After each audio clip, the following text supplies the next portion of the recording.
Guys, magigisa tayo ngayon ng bawang, sibuyas at luya dahil namalengke kami guys. Kanina, ayan, bumili po ako ng nag-crave po ako, bumili po kami ng papaitang kambing. Ayan po. Yan, at nahiyot. Nalaga ko na nga po yan at ito yung kanyang bituka guys, pinaglagaan niya. Pinaglagaan. Ayan, guys, magigisa tayo ngayon ng bawang, sibuyas at luya. Dahil namalengke po kami kaninang tanghali ni Mrs. Yan. Bumili kami ng papaitang kambing. At may kasama pa pong tabayan guys, ayan o. At yan natin igigisa yung ating papaitan. At dito ko po yung pinaglagaan kanina guys, ayan o. Green na green. Talagang papait ang dating guys. No? O.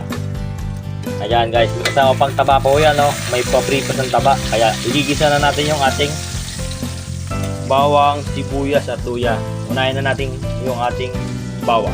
Apo, nilagay ko na po yung ating bawang. Sunod na natin yung ating luya at sibuyas. Lagyan na natin guys. Yan na po, nalagay ko na po yung ating luya at sibuyas. Yan, hintayin lang natin masangkot siya yan guys.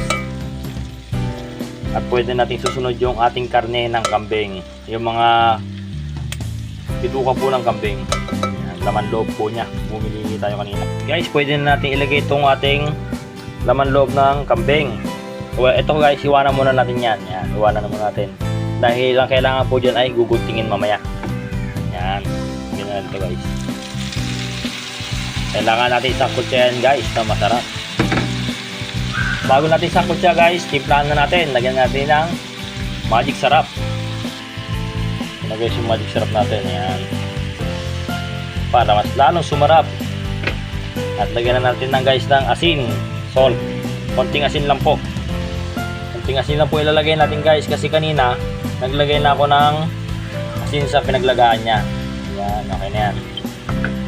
Mamaya na lang ulit natin tagtagan pagka kabitin po sa asin, kaalat niya. Tsaka natin guys haluin. Ayan. Dapat sangkot siya natin na mabuti po guys para masarap.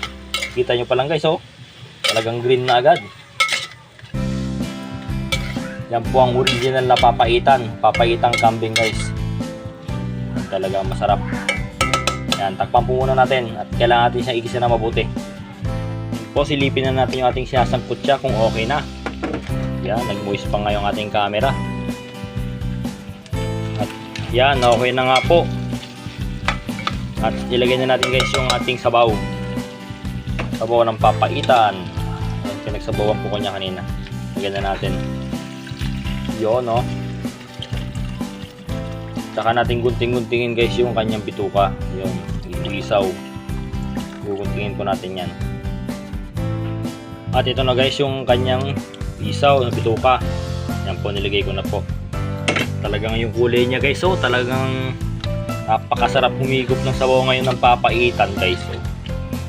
Hintayin natin guys na kumulog yan. At pwede na yan. At yan po, silipin na natin ulit yung ating papaitan. Wow! Napakasarap guys. At tikman natin. Tingnan mo guys yun. Sabaw pa lang. Talagang ulam na. At gimasapaw. Sarap. Sarap guys. Yan, luto na. Sarap.